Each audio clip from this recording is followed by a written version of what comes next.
Welcome back. Welcome to this section on object-oriented programming continued. In an earlier section, we understood the basics of object-oriented programming. In this section, we will focus on more advanced stuff related to object-oriented programming. We'll talk about object composition, we would talk about inheritance, we would talk about abstract classes, and we'll talk about how you can design your classes very well.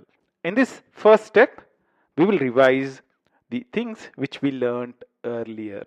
We will revise the concepts of class, object, state, and behavior. As we said earlier, a class is a template. So this motorbike class here is a template for all the objects of the motorbike class.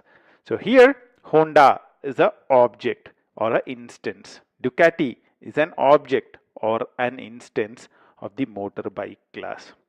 This motorbike instance, Honda, has a specific state at this point. It has a value for speed as 50. State of an object is represented by its properties, by its member variables. Here, speed is a property, speed is a member variable. And we change the state of an object through the behavior of an object. The behavior is typically represented through methods.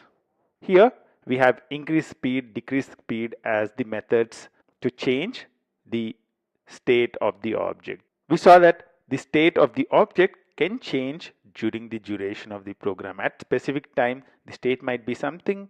Little later in the program, the state might be something else, and at the end of the program, the state might be something else. So these are all the basic things that we have learned in the previous section. I'll see you in the next step where we will try and design a simple class. Until then, bye bye.